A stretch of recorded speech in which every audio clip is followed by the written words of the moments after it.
Hello everyone, मैं ब्रजेश पांडे आप सबका पांडे जी क्लासेस में एक बार फिर स्वागत करता हूं।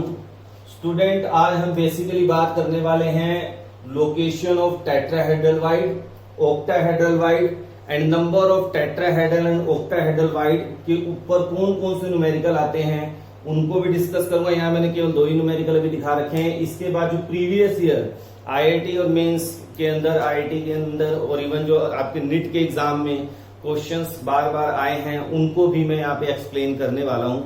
तो एंड तक इस वीडियो में मेरे साथ बने रहे। तो स्टार्ट करते हैं student, tetrahedral void and octahedral void.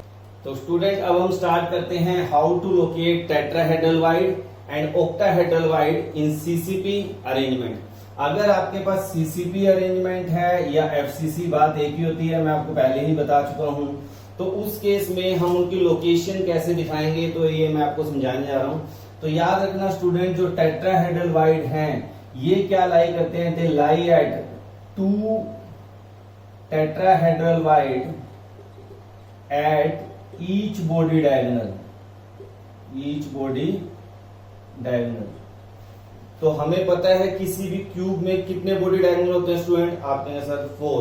तो हर एक बॉडी डायगोनल पे क्या होगा, 2 टेट्राहेड्रल वाइड लाई करेंगे। तो टोटल नंबर ऑफ वाइड कितने आ जाएंगे स्टूडेंट टेट्राहेड्रल, हम कहेंगे 8। और ऑक्टाहेड्रल के केस में आपको स्टूडेंट क्या याद रखना है कि ऑक्टाहेड्रल वाइड कहां लाई करता है, तो हम कहेंगे एज सेंटर पर प्लस बॉडी सेंटर पर। तो ये इनकी लोकेशन है जो आपको याद रखनी पड़ेगी। अब मैं आपको और काफी इंपॉर्टेंट बात बताने जा रहा हूं, ध्यान से देखना स्टूडेंट। जैसे कि अगर मुझे टेट्राहेड्रल वाइड की लोकेशन दिखाने को कहा जाए तो मुझे स्ट्रक्चर ड्रा करना पड़ेगा। तो मैंने एक क्यूब ड्रॉ कर लिया। अब मैं क्या करूंगा, एक डायगोनल क्या करूंगा, इसमें 4 डायगोनल्स। तो ध्यान से देखिए कैसे आप लगाएंगे 4 डायगोनल्स। 1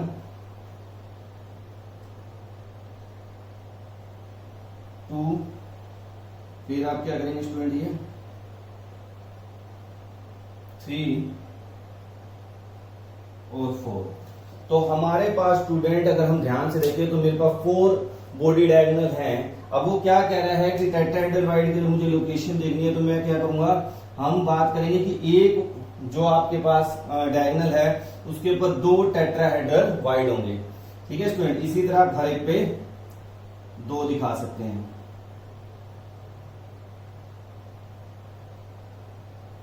तो ये हमने क्या दिखा दिया, आप गिने अगर इन्हें तो 1 2 3 4 5 6 7 8। 8 क्या है मेरे पास स्टूडेंट, टेट्राहेड्रल वाइड है, टेट्राहेड्रल वाइड है। अगर मैं ऑक्टाहेड्रल की बात करूं तो अभी मैंने कहा कि ऑक्टाहेड्रल वाइड कहां पे लाई करेंगे। तो स्टूडेंट आप कहेंगे कि सर ऑक्टाहेड्रल वाइड लाई करेंगे एट सेंटर। तो हमारे पास पता है, हमें पता है कितने एट सेंटर हैं टोटल स्टूडेंट, आप कहेंगे सर 12। तो मैंने 12 एट सेंटर आपको दिखा दिए हैं। और एक कहां पे लाई करेगा स्टूडेंट, एक लाई करेगा ऑक्टाहेड्रल बॉडी सेंटर पे। एक ऑक्टाहेड्रल वाइड कहां लाई करेगा, बॉडी के सेंटर पे। तो 12 आपको मैंने क्या दिखाए हैं स्टूडेंट, एट सेंटर, और एक आपको क्या दिखाया, बॉडी सेंटर। अब बात ये आती है, जैसे मैंने टेट्राहेड्रल वाइड के केस में कहा तो मैंने यहां लिखा 8 टेट्राहेड्रल वाइड। तो क्या आप मुझे बता सकते हैं कि इस केस में कितने ऑक्टाहेड्रल वाइड होंगे। तो ध्यान से सुनिए स्टूडेंट, इस केस में ऑक्टाहेड्रल वाइड जो होंगे वो 4 होंगे। आप कई स्टूडेंट यहाँ सरप्राइज हो जाएंगे, सर 4 कैसे होंगे, आपने इतने सारे वाइड दिखाए हैं। तो स्टूडेंट यहाँ पे ध्यान देने वाली बात है कि एच का सेंटर के लिए कॉन्ट्रीब्यूशन मैंने आपको क्या सिखाई है, 1/4। टोटल एच कितने हैं स्टूडेंट, 12। तो एच के सेंटर पे अगर मैं एटम को रखता हूँ, वाइड को रखता हूं, तो मेरे पास टोटल वाइड कितने आएंगे, 3। और एक मैं कह रहा हूँ बॉडी के सेंटर पे है, 1 × 1 क्या हो गया, 1। तो 3 + 1 क्या हो जाएगा स्टूडेंट, 4। यानी टोटल क्या आएंगे स्टूडेंट, 4। तो यहाँ पे अगर एक हमारे पास फार्मूला और भी बन जाता है। हमें पता है कि सीसीपी और एफसीसी में नंबर ऑफ एटम क्या होते हैं, 4। तो जितने नंबर ऑफ एटम है उतने ही मेरे पास क्या आ गए, ऑक्टाहेड्रल वाइड। और उसका डबल क्या आ गया स्टूडेंट, टेट्राहेड्रल वाइड। तो यहां से एक जनरल फार्मूला भी हम बनाते हैं क्या, कि number of atom in CCP और एफसीसी क्या है, सपोज करिए n है। तो याद रखना ऑक्टाहेड्रल वाइड क्या होगा, n, और टेट्राहेड्रल वाइड क्या होगा स्टूडेंट, 2n। इसी तरह हम एससीपी के केस में ही बात करेंगे स्टूडेंट, ये number of atom in SCP अगर n है तो ऑक्टाहेड्रल क्या है n और टेट्राहेड्रल क्या हो जाएगा 2n। तो अगर मैं आपसे पूछूं total number of wide in CCP और एफसीसी क्या है, तो आप कहेंगे स्टूडेंट आपने सर 4 तो ऑक्टाहेड्रल वाइड है और 8 मेरे पास क्या है टेट्राहेड्रल वाइड है, तो टोटल नंबर ऑफ वाइड आ गए 12। अगर मैं यही क्वेश्चन आपसे एचसीपी के बारे में पूछूं तो आप क्या कहेंगे, एससीपी में टोटल नंबर ऑफ वाइड क्या होंगे? आपने सर नंबर ऑफ एटम कितने होते हैं एससीपी में, मैं आपको पिछली वीडियोस में समझा चुका हूं स्टूडेंट, कितने आते हैं 6। तो इस केस में टेट्राहेड्रल वाइड कितना होगा स्टूडेंट 12 और ऑक्टाहेड्रल वाइड कितना होगा 6 और टोटल क्या होगा 18। तो याद रखना स्टूडेंट, अगर एससीपी अरेंजमेंट में कोई आपसे टोटल नंबर ऑफ वाइड पूछता है तो आप कहेंगे 18 और टेट्राहेड्रल वाइड 12, ऑक्टाहेड्रल वाइड 6 और सीसीपी में 4, 8 और टोटल 12। तो इस तरह से आप बड़े आराम से total number of atom, octahedral wide, tetrahedral void निकाल सकते हैं। अब उसी के बेस पे फार्मूला मेकिंग क्या होता है, न्यूमेरिकल कैसे कैलकुलेट करते हैं, अब मैं उसकी बात करूंगा। ये लोकेशन आप ध्यान कर ले कि कैसे लोकेशन हमने डिनोट करनी है। तो न्यूमेरिकल की बात करें स्टूडेंट, तो सबसे पहला न्यूमेरिकल को जरा ध्यान से आप पढ़िए, बोर्ड पे मैंने मेंशन कर रखा है। इसके बाद में आपको प्रीवियस ईयर जो क्वेश्चन है आईआईटी के अंदर और पीएमटी में आए हुए हैं नीट के अंदर, उनको भी एक्सप्लेन करने वाला हूं। तो ध्यान से देखिए, पहला क्वेश्चन क्या है, उनको सिंपल न्यूमेरिकल्स हैं स्टूडेंट, मगर बोर्ड में बार बार इस टाइप के क्वेश्चन आते हैं। 2017 का मेरे ख्याल से क्वेश्चन है, what is the formula of compound in which element P form CCP. जब भी आपको ये न्यूमेरिकल आए स्टूडेंट ऑक्टाहेड्रल वाइड और टेट्राहेड्रल वाइड के ऊपर, तो सबसे पहला काम ये होगा आपका कि ये देखिए कि सीसीपी अरेंजमेंट कौन शो कर रहा है। अगर दो वहां पे आपको अलग अलग एटम दे रखे तो उनमें से कौन सीसीपी अरेंजमेंट शो कर रहा है, उतने ही नंबर ऑफ एटम होंगे। तो हम क्या कहेंगे, हमें पता है पी क्या है, सीसीपी लैटिस को अरेंज शो कर रहा है, तो हम पहले ही मान लेंगे, हमेशा ये 3 लाइनें आपने लिखनी है। Suppose number of atom in CCP equal to N. अब आप में से कई स्टूडेंट ये भी कह सकते हैं सर सीसीपी में 4 नंबर ऑफ एटम होते हैं, हम एन क्यों माने, तो आप 4 भी ले सकते हैं, कोई दिक्कत नहीं है, आप 4 लेके क्वेश्चन कर लीजिए, आपका आंसर वही आएगा, गलत नहीं हो सकता। मगर फिर भी हम एन लेके चलते हैं तो टोटल नंबर ऑफ एटम क्या हो गए एन। अब मुझे पता है ऑक्टाहेड्रल वाइड कितना होगा स्टूडेंट, तो आप कहेंगे सर ये भी एन होगा। मैं कहूंगा टेट्राहेड्रल वाइड कितने होंगे, तो आप कहेंगे सर 2n। तो मैं आपसे अब यहां पे जो क्वेश्चन दे रखा है P क्या है सीसीपी, तो number of atom of P क्या आ जाएगा स्टूडेंट n। फिर उसके बाद क्या है एटम क्या हो ऑक्यूपाइड 2/3 ऑफ टेट्राहेड्रल वाइड, यानी नंबर ऑफ एटम ऑफ क्या हो जाएगा स्टूडेंट 2/3। इसका कह रहा है टेट्राहेड्रल वाइड कितने हैं 2n। तो मेरा फार्मूला क्या बन गया स्टूडेंट 4n/3। तो आपको बड़े आराम से ये बात समझ आ रही होगी P क्या है n और क्या हुई है। तो अगर मैं रेशो की बात करूं P रेशो क्या हो, तो P क्या है स्टूडेंट आपका n और क्या है आपका 4/3n। n कॉमन है कट जाएगा, तो मैं इसको सिंपली लिख सकता हूँ 1/4 और इसी को मैं मेंशन कर सकता हूँ 3/4 और हमारा फार्मूला आ जाएगा स्टूडेंट P3 4। अब कोई स्टूडेंट पेपर में ऐसे दे दे 4 P3 दोनों ही सही हैं, कोई दिक्कत नहीं है। तो कंपटीशन में यही बात ध्यान देनी होती है, कई बार ऐसे ना लिख के ऐसा लिखा आ जाता है, आंसर वही रहेगा, उससे कोई फर्क नहीं पड़ता। आपको बस अपना आईक्यू लेवल का क्या करना है यहाँ पे ध्यान देना है। नेक्स्ट क्वेश्चन है स्टूडेंट जो कि अपने आप में काफी इंपॉर्टेंट न्यूमेरिकल है। मैक्सिमम क्लास में मेरे पास ये प्रॉब्लम स्टूडेंट्स लेके आते हैं सर, क्योंकि इसकी लैंग्वेज क्या है थोड़ी सी डिफरेंट है। तो क्या है जरा ध्यान से देखते हैं। वो कहता है इन mineral spinal having formula MgAl2O4 oxide ion are arranged in CCP, magnesium ion occupied tetrahedral wide and aluminium ion occupied octahedral wide। तो हमें करना क्या है स्टूडेंट, परसेंटेज निकालनी है टेट्राहेड्रल वाइड की occupied by magnesium ion and percentage निकालनी है ऑक्टाहेड्रल वाइड की occupied by aluminium 3 positive ion. तो सबसे पहले क्या कहते हैं, बिल्कुल सिंपल सी लैंग्वेज में आपको समझाने जा रहा हूं। आपने क्या याद रखना है कि अगर हम फार्मूले को ध्यान से देखें स्टूडेंट, तो फार्मूला मुझे क्या कह रहा है मैग्नीशियम Al2। तो इस फार्मूले में ये मुझे पता चल रहा है कि 4 oxide ion and 1 magnesium 2 positive ion and 2 aluminium 3 positive ion, ये आपको गिवन है।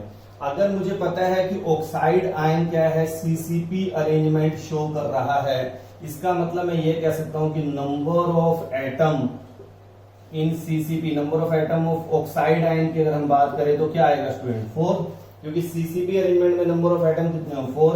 अगर मैं बात करूं ऑक्टाहेड्रल तो जितने नंबर ऑफ एटम होते हैं उतने ही ऑक्टाहेड्रल होते हैं, और 2n की वैल्यू क्या होती है, टेट्राहेड्रल, तो टेट्राहेड्रल क्या आ गया स्टूडेंट, 8।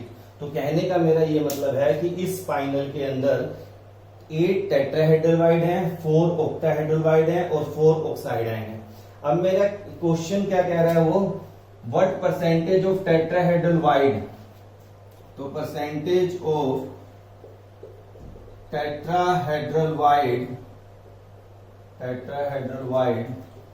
ऑक्यूपाइड बाय, अब टेट्राहेड्रल किससे ऑक्यूपाइड हो रहा है, मैग्नीशियम 2 पॉजिटिव आयन से। अब ध्यान से देखिए स्टूडेंट, एक मैग्नीशियम आयन गिवन है 4 ऑक्साइड आयन के साथ, मगर टेट्राहेड्रल कितने हैं, 8, यानी 8 जो टेट्राहेड्रल है उनमें से एक पोजीशन मैग्नीशियम आयन ने ऑक्यूपाई कर रखी है। तो कितनी परसेंटेज टेट्राहेड्रल की मैग्नीशियम आयन ने ऑक्यूपाई की, तो आप क्या कहेंगे सर, 1/8, क्योंकि 1 है मैग्नीशियम आयन और टोटल टेट्राहेड्रल क्या है, 8 इंटू 100, तो मेरा आंसर क्या आएगा 12.5%। तो ये मेरे पास आ गया percentage of tetrahedral occupied by magnesium ion. अब अगर एल्यूमिनियम की बात करें स्टूडेंट, तो यहाँ पे और ज्यादा क्लैरिटी हो जाएगी आपको। मैंने ऐसा क्यों किया, यहाँ पे देखिए, यहाँ पे कितने एल्यूमिनियम है, 2, ऑक्साइड आयन कितने हैं, 4। अब बात करें हम ऑक्टाहेड्रल की, तो 4 हैं, मगर मेरे को एल्यूमिनियम कितने, 2, यानी 2 के लिए 4 है, ठीक है ना। परसेंटेज निकालनी तो क्या हो जाएगा, तो हम कहेंगे percentage of octahedral occupied by aluminium 3 positive ion, तो क्या हो जाएगा स्टूडेंट, 2/4, क्योंकि एल्यूमिनियम कितने गिवन है, 2, और ऑक्टाहेड्रल कितने हैं, 4। यहाँ मैग्नीशियम क्या था, 1, और टेट्राहेड्रल क्या था, 8, तो 2/4 इंटू 100, तो ये मेरा स्टूडेंट क्या आ जाएगा, 50%। तो अपने आप में थोड़ा सा लैंग्वेज बेस्ड क्वेश्चन है, मगर एक बार आप इसे कर लेंगे तो फिर कोई दिक्कत नहीं आएगी। इस टाइप के और भी क्वेश्चन उनकी प्रैक्टिस करिए। स्टूडेंट अब हम बात करेंगे कुछ प्रीवियस ईयर आईआईटी और नीट एग्जाम में जो क्वेश्चन आए हुए हैं इसी टॉपिक के ऊपर कौन कौन से हैं उनको मैं एक्सप्लेन कर रहा हूं, ताकि आपका कॉन्फिडेंस लेवल बन सके कि कोई बहुत ज्यादा टिपिकल क्वेश्चन कंपटीशन में नहीं पूछे जाते हैं अगर आपका बेसिक क्लियर है तो स्टार्ट करते हैं स्टूडेंट। थर्ड क्वेश्चन को ध्यान से देखें जो आपके पीछे प्रीवियस ईयर कंपटीशन में आ चुके हैं। Structure of mix oxide is CCP. Metal, कोई मेटल ऑक्साइड दे रखा है, वो सीसीपी अरेंजमेंट शो कर रहा है। Cubic unit cell of mix oxide is made up of oxide ion, यानी जो मेरा ऑक्साइड आयन है स्टूडेंट वो कौन सा अरेंजमेंट शो कर रहा है, CCP.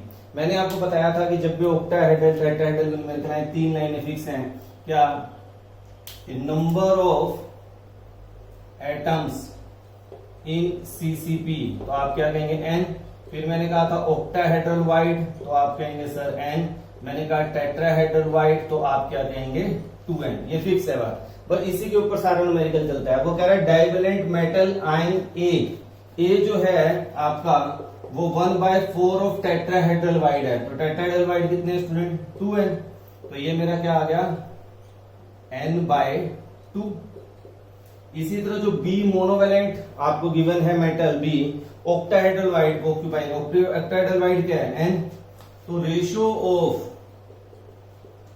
A B and oxygen या ऑक्साइड आयन की बात करें तो क्या रेशियो गिवन है स्टूडेंट n/2 रेशियो n, और ये भी हमारा ऑक्साइड आयन भी क्या है n, तो ये आ जाएगा 1/2 रेशियो 1:1, या फिर हम कहें 1:2:2। तो मेरा फार्मूला क्या बन जाएगा स्टूडेंट, आपका आंसर क्या आएगा, 4 ऑप्शन दिए होंगे उनमें आप देख लेंगे जिसके अंदर ये आंसर गिवन है वो आपका क्या होगा, करेक्ट आंसर होगा।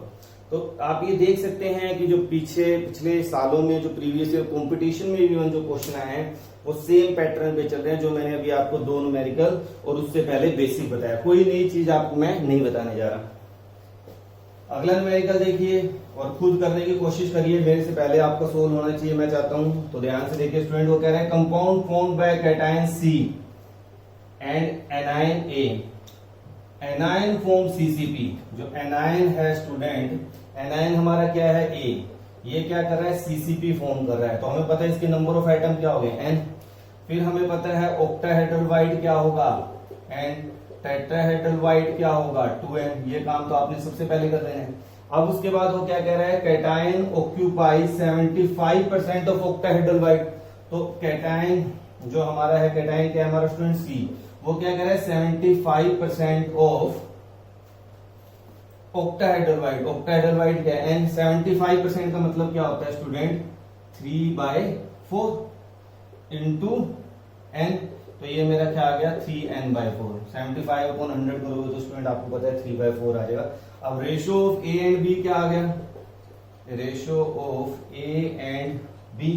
तो स्टूडेंट आप कहेंगे सर सॉरी यहाँ पे ratio of A and C है, ठीक है ना, आपको A गिवन है ना, A एंड C। तो A कितना है स्टूडेंट आपका N और C कितना है 3N/4। तो हम क्या कह देंगे 1/3/4 या हम कहेंगे 4/3। तो हमारा आंसर जो आएगा स्टूडेंट A4C3। या फिर आपकी बुक में अगर आपको आंसर ये दिया हो C3A4 तो बात एक ही है, किसी भी तरीके से हम लिख सकते हैं। तो ऑप्शन में आपको देखना पड़ेगा ये या ये, कोई भी दिया है, दोनों में क्या हमारे करेक्ट है, एक ही दिया हो इन दोनों में से। नेक्स्ट जेईई मेंस की बात करें 2019 का जो क्वेश्चन है स्टूडेंट आया हुआ है, आप देखिए और मेरे ख्याल से आप अपने आप खुद ही सोल्व कर लेंगे, इसमें कोई लंबी चौड़ी बात नहीं है। लैंग्वेज को बस आपने क्या करना है, ध्यान देना है। तो ध्यान दीजिए लैंग्वेज, वह कह रहा है B form CCP, B form CCP। तो इसके नंबर ऑफ आइटम कितने हो गए N।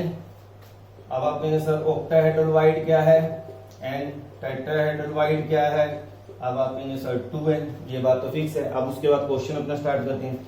A occupy half of the tetrahedral void. जो A है वो half of the octahedral void, तो N यानी A की वैल्यू N/2 आ गई। उसके बाद जो ऑक्सीजन है, and oxygen atom occupy all the tetrahedral void. Oxygen क्या कर रहा है, ऑल टेट्राहेड्रल वाइड ऑक्यूपाई कर रहा है, यानी O क्या हो गया आपका 2N। तो रेशियो ऑफ ABO क्या गिवन है स्टूडेंट, A क्या है हमारा N/2, B क्या है हमारा N और ऑक्सीजन क्या है हमारा 2N। तो ये हमारा बन गया 1/2/1/2 या हम कहें 1/2/4 या हम ये कहें हमारा फार्मूला आ गया AB2O4। तो जिस ऑप्शन में आपका ये AB2O4 गिवन है स्टूडेंट, वो आपका क्या होगा, करेक्ट आंसर होगा। मैंने आपको पूरे डिटेल में समझाया है how to solve numerical of octahedral and tetrahedral void and location of octahedral and tetrahedral void. मुझे उम्मीद है कि ये लेक्चर आपको पसंद आया होगा, और अगर कहीं पे भी आपको दिक्कत फील होती है तो आप कमेंट बॉक्स में मुझे मेंशन करें, मैं उसको एक्सप्लेन करने की पूरी कोशिश करूंगा। Thank you, have a nice day.